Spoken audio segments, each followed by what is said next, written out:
Slow Car Repair, Slow Car Garage. Today we're working on this 2016 Dodge Journey, replacing a thermostat. So once you remove the engine cover, you kind of have everything exposed, and your thermostat housing is right here. So I already went ahead and peeled back that hose clamp, but I used these angled needle nose pliers. Clamped them onto here, pull that fitting back.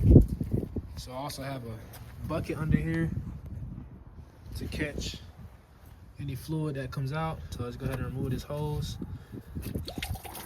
Pull it up here so I don't get no spillage. See all that in there. Let's go ahead and pull that up. Right there, that's perfect. There's two 10mm bolts.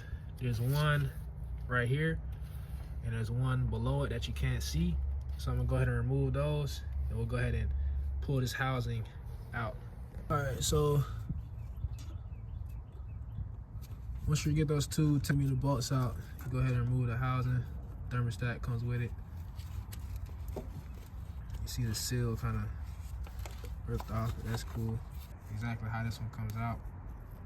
You just replace it in there, put the bolts back.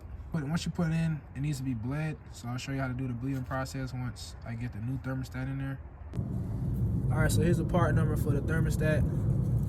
As you can see, it comes with the housing. So you actually don't have to take the old one out. It already comes with the housing plus the thermostat. So makes the install pretty much that much easier. So place it back here. Make sure you line up the holes. It should line up pretty good. Just like that. And grab your two 10mm, and the one that's at the top and the one that's at the bottom, you can kind of come around this angle and tighten it. All right, so once you get the housing in, you're good to go ahead and reconnect the upper radiator of the hose. So since the housing is plastic, just make sure you don't over tighten it, because it doesn't need to be torqued down like real tight. So just slip this hose back on.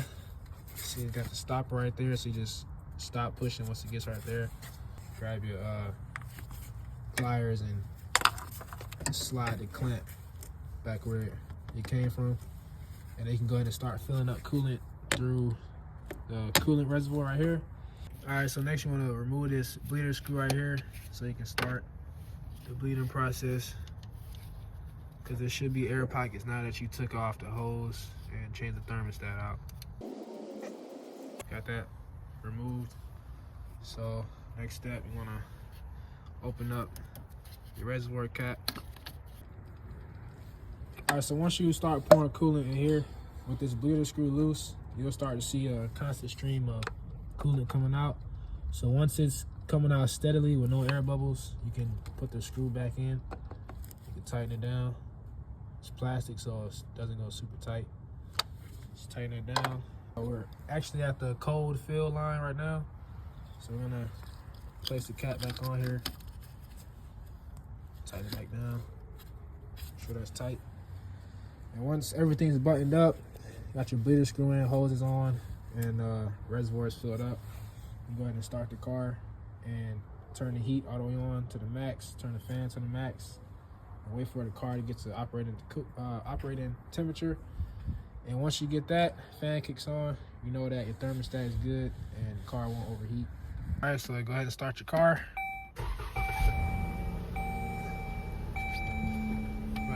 Put our heat all the way on max. Fan on max. Turn the heat all the way up. So you can actually scroll down to the settings, go to vehicle info, and pull up your cooling temperature right there. So you just want to feel around and make sure that you got heat coming from all the vents. In this case, we have heat, so we're just gonna continue to wait for the coolant to reach operating temperature. All right, so we are at 181 operating temperature. This thermostat for this car opens up at 203. So we're gonna wait on that to get to 203, and we should hear the fans kick on. Thermostat will be open, coolant start flowing through the system, and we'll be done.